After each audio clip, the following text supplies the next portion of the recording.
Bonjour à tous et bienvenue sur la chaîne Monsieur Rabbit, j'espère que vous allez bien. Vous le savez, ici tous les jours on parle d'actu crypto, de memecoin, de NFT, de jeux blockchain et de airdrop. C'est un format que je fais tous les jours et ça dure environ un petit quart d'heure. Et si c'est pas encore fait, pensez à vous abonner à la chaîne. Également aussi j'ai sorti ce midi une toute nouvelle vidéo sur un projet en particulier. C'est un projet de poker gratuit qui permet de gagner chaque semaine un bitcoin. Donc si le poker et la blockchain vous intéressent, n'hésitez pas à aller faire un tour dessus. Aujourd'hui, entre autres choses, je vous donnerai mon top 3 des cryptos liés à la grosse tendance des agents intelligence artificielle. On parlera aussi bien sûr de NFT, de airdrop et de sortie gaming, donc restez bien jusqu'au bout. Juste avant, je vous précise que la vidéo du jour est réalisée en collaboration avec le média Cryptonaut. Vous commencez à connaître, c'est un site d'actu crypto et NFT entièrement gratuit. Donc tous les jours plein de news, exemple donc avec un article sur les agents AI, ça tombe bien, on va en parler. Également aussi, donc en plus des news, des conseils, des guides, pas mal de choses pour vous aider et vous guider tout au long de ce bull run. Donc n'hésitez pas à aller faire un tour sur Cryptoloot, vous retrouverez le lien juste en dessous en description et en commentaire épinglé. Alors, comme tous les jours, commençons tout d'abord par jeter un œil au marché crypto. Comment vous dire que je suis méga bullish, donc attention à vous, parce que des fois la bullish attitude est contagieuse et en vrai, personne ne peut prévoir le marché et ça se trouve demain tout s'écroule. Mais voilà, moi je me dis, le Bitcoin actuellement il est à 99 000, l'Ethereum à 3300. Dans 4 jours, Trump arrive au pouvoir. Également aussi rumeur de potentielles réserves par rapport à XRP et à Solana. Peut-être aussi bien sûr du Bitcoin dans la réserve américaine, évidemment aussi. Je vous le rappelle, actuellement on est sur un joli rebond par rapport aux chiffres de l'inflation qui sont tombés hier, chiffres positifs pour nous. Également aussi, viennent de tomber les chiffres par rapport aux emplois US qui sont en augmentation. Et côté crypto, pour nous, c'est une bonne nouvelle. Donc vraiment, là, je trouve qu'il y a toutes les étoiles qui s'alignent. On a chassé, entre guillemets, les gens qui croyaient plus trop la semaine dernière. Et là, en fait, je pense qu'on peut vraiment partir to the moon. Donc, je le répète, attention à vous, parce que ça se trouve, tout le monde se trompe, il y a un Black Swan et tout s'écroule. Mais moi, je suis tellement bullish. Et vous le savez aussi, je suis très bullish sur les mêmes coins pour ce cycle, sur le gaming pour ce cycle. Et bien sûr aussi sur la tendance dont tout le monde parle, les agents intelligence artificielle, et de toute façon l'AI aussi en général. Et donc, sans plus attendre, je vous donne mon top 3 des meilleurs cryptos selon moi pour ce cycle côté agent AI. Et je pars du principe que, un peu aussi comme à l'époque des chercheurs d'or, le mieux, c'est pas forcément de chercher l'or de partout et aller dans toutes les carrières possibles, parce que des fois ça marche, des fois ça marche pas. Le mieux, selon moi, c'est d'investir sur les vendeurs de pelles, tout simplement. Et les vendeurs de pelles, ce sont en fait les plateformes, les protocoles qui permettent de créer ces fameux agents AI. C'est pourquoi, dans mon top 3, on a bien sûr le leader Virtuals. Virtuals Protocol qui d'ailleurs a sorti une modification de la gestion de son token. Donc ça bouleverse un peu les choses. Mais moi voilà, je suis très bullish sur ce protocole. En seconde position, on a bien sûr aussi l'autre leader, donc i16z, qui d'ailleurs est en négatif aujourd'hui. D'ailleurs, i16z, c'est assez fou parce qu'il y a cette news qui est tombée par rapport à des robots. En fait, ils vont faire des robots. Chaque robot coûtera genre 420 000 dollars. Il sera bien sûr relié à l'intelligence artificielle, donc à leur agent, ELISA. Et donc, c'est peut-être en fait le futur. Ça se trouve, dans 20 ans, il y aura des ELISA partout, je ne sais pas. En tout cas, voilà, je suis très bullish.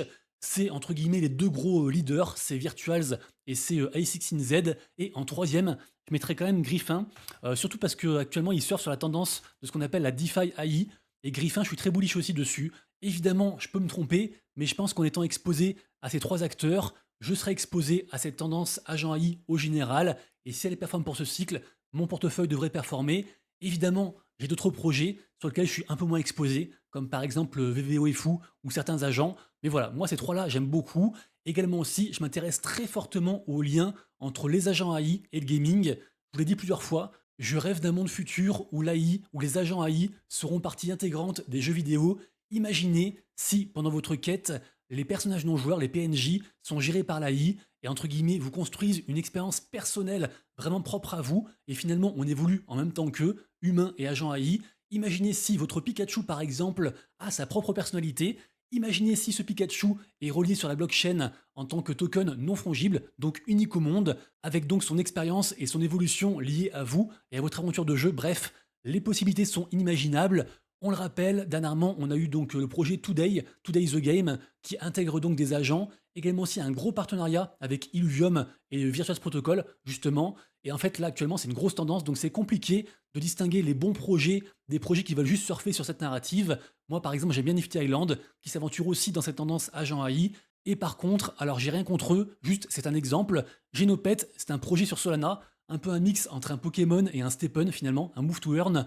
Et en gros, ce projet était un très joli projet il y a des années. Depuis, je pense que c'est plus ou moins mort. En tout cas, c'est ce que je pense et je peux me tromper. Et comme par hasard là, ils reviennent avec un projet lié aux agents, avec un nouveau token.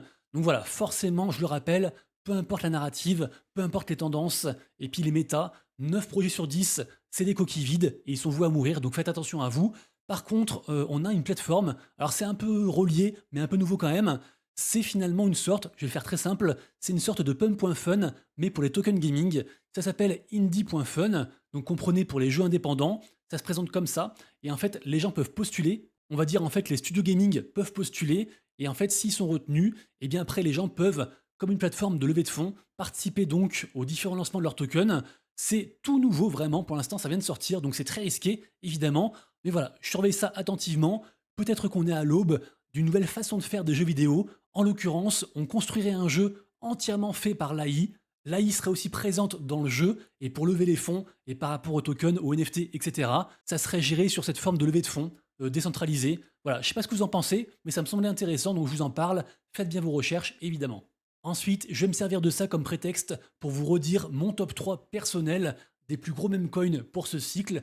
Ici donc, on a l'interview de Lucanets, actuel CEO des Petit Penguins. Je le rappelle, Petit Penguins, c'est la collection NFT peut-être la plus hypée pour ce cycle. La collection principale est à 24 Ethers, en gros, et je le rappelle aussi, ce mois de janvier, et il ne reste plus que 14 jours, Petit Penguins va sortir via sa maison mère une nouvelle blockchain Abstract qui vise à supprimer les barrières de la blockchain.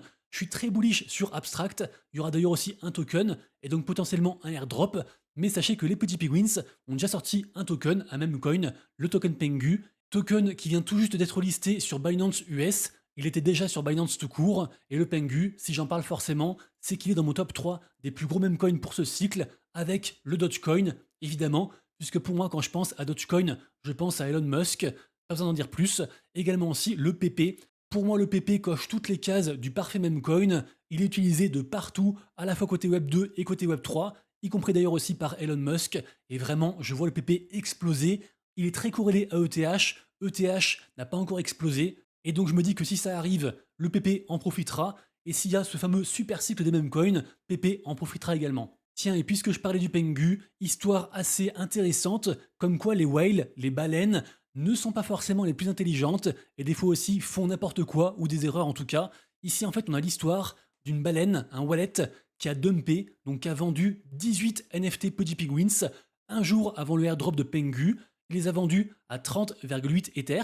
Donc pour l'instant, rien de particulier à dire. Sauf que après, il s'est servi de l'argent pour sweeper, pour racheter des NFT Moonbirds. Et entre-temps, eh ben, les Moonbirds se sont écroulés. Ce qui fait qu'aujourd'hui, ce wallet est en perte de 29 Ethers, soit quasiment 100 000 balles.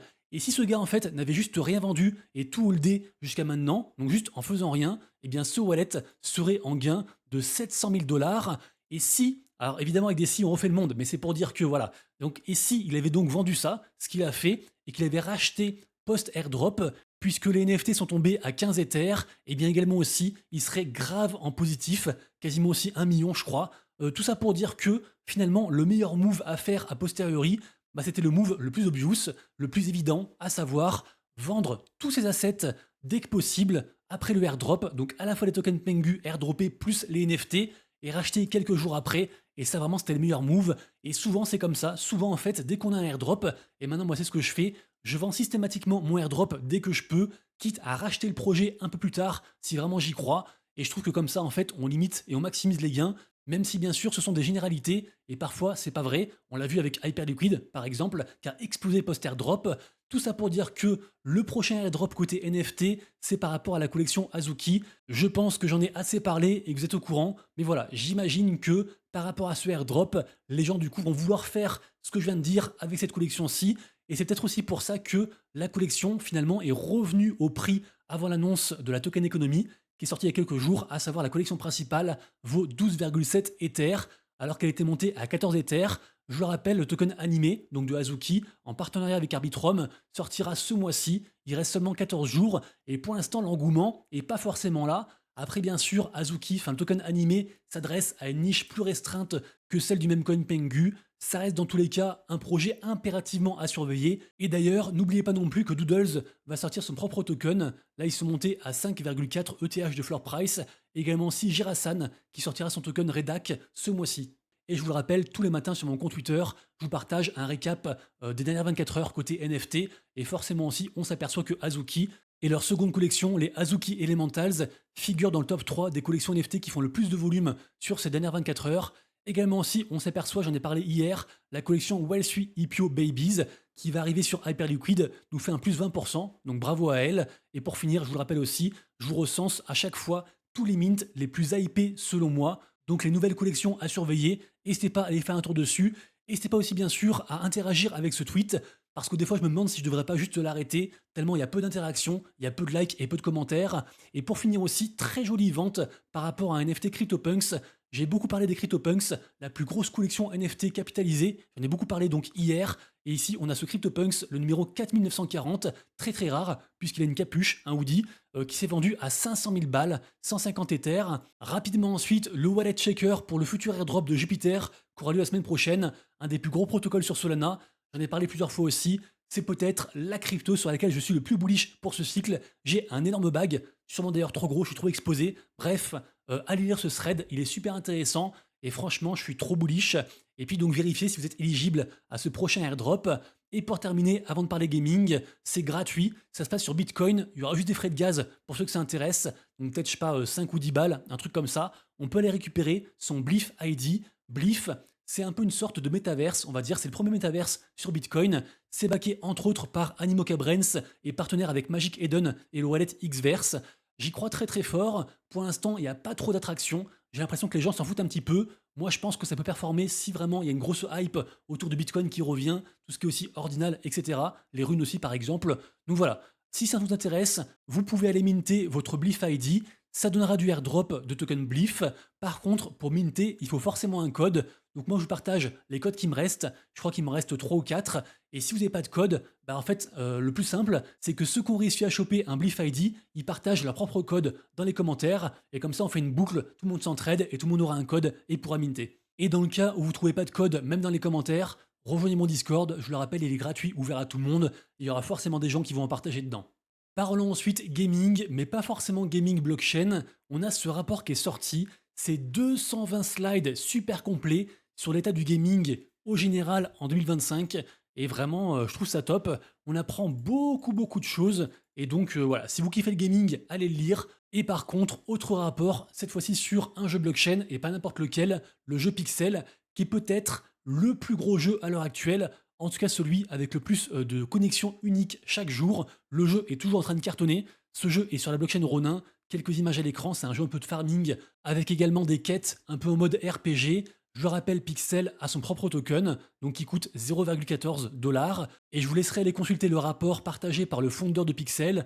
Mais quand je vois ce rapport et les chiffres incroyables qu'il partage, je me dis que investir sur Pixel, c'est pas forcément déconnant, et encore plus si on croit dans le gaming blockchain et à la blockchain Ronin plus spécifiquement. Après, on peut aussi acheter directement du Ronin, pourquoi pas, ça marche aussi. D'ailleurs, par rapport à ça, si vous stackez du Ron, vous serez éligible à la saison 1 du gros projet Zentree. Alors pour ce faire, il faudra aussi stacker leur propre token, le token Zent. Vous avez toutes les infos ici, mais retenez qu'en gros, il y a deux façons de faire. J'en ai parlé, je crois, il y a environ 3 semaines, quand ça avait commencé la pré-saison.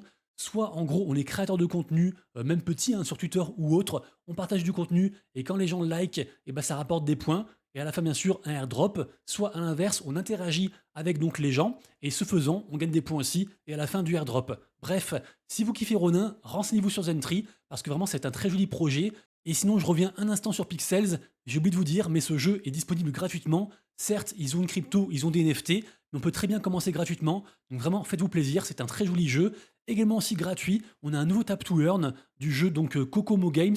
Alors, vous vous rappelez du Snake sur Nokia 3310 à l'époque? Bah en gros c'est ça, adapté donc sur Telegram, en mode un peu on va dire tap to earn. À la fin donc du Avax à gagner, ça dure seulement 2 semaines, donc c'est assez court, c'est pas trop chronophage. Également aussi des tournois gratuits tous les jours pour gagner certains NFT. Voilà, j'en sais pas plus, mais bon c'est gratuit, donc si vous avez rien à faire, pourquoi pas tester? Ça ensuite, je sais pas si c'est gratuit, mais ça commence aujourd'hui. C'est par rapport au projet Boomland. Alors Boomland, quelques images à l'écran, mais en vrai c'est différents jeux, c'est une suite de jeux plus. Ils ont donc des NFT et un token. Et là donc démarre une nouvelle saison de Play to Airdrop pour ceux que ça intéresse. Alors je crois que c'est payant, mais que ça coûte pas grand chose. Donc pourquoi pas renseignez-vous. Également si je ne connais pas le prix, mais ça commence aujourd'hui. Désolé, je vous le rappelle, je suis un vulgarisateur et je survole plein de news, mais j'ai pas le temps, en fait je suis tout seul, j'ai pas le temps de tout dig à 100%. Donc voilà, c'est des projets qui me semblent hypés, qui me semblent intéressants, mais je ne sais plus si c'est gratuit ou payant. Donc renseignez-vous et faites vos recherches. Tous les liens seront en description. Et donc je disais, Castile, ça démarre donc aujourd'hui. Il y a 20 millions de tokens Cast à gagner. C'est un jeu mobile qui se télécharge donc sur Apple et puis aussi sur Android. Donc pourquoi pas, à voir combien ça coûte. Mais vous le voyez, l'engagement est présent. On a quand même 1900 likes. Bien sûr, sûrement il y a beaucoup de bots. Mais voilà, ça reste un projet hypé du moment. Ensuite, autre projet hypé du moment, c'est le projet Seedworld. Je vous le rappelle, c'est un partenaire de la chaîne. Et ici, j'ai fait un tweet super bullish en tant qu'ambassadeur à ce propos. Donc, à savoir par rapport à leur NFT qu'on peut stacker pour avoir un peu de token, à savoir aussi leur intégration de l'AI dans leur jeu, également aussi le côté UGC, User Generated Content, un petit peu à la Roblox ou à la Minecraft, et bien sûr aussi la comparaison avec d'autres métaverses, comme par exemple Sandbox ou encore Decentraland.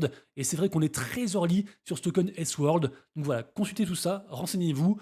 Retenez aussi bien sûr que c'est pas un conseil d'investissement, évidemment, et que même si je suis ambassadeur, j'essaie de rester le plus neutre possible et le plus objectif possible, évidemment. Et pour finir, deux news. La première, le token MXNA, donc du projet Dark Machine, sort aujourd'hui. Alors ce projet était très hypé à l'époque. Là, j'ai vu que ça battait un peu de l'aile. Après, j'ai vu pas mal de marketing être fait sur les dernières 48 heures. Donc je pense qu'ils ont engagé des gens et rémunéré en token, j'imagine. J'en sais rien, mais j'imagine, j'extrapole. Bref, on a quand même une belle team qui a fait des très jolis projets. Le projet semble sympa, le token sort aujourd'hui, et moi j'aime bien surveiller les nouveaux tokens gaming, parce que des fois en fait ça démarre fébrilement, et après ça pète d'un coup, une fois que les gens qui ont eu donc du token gratuit l'ont délesté.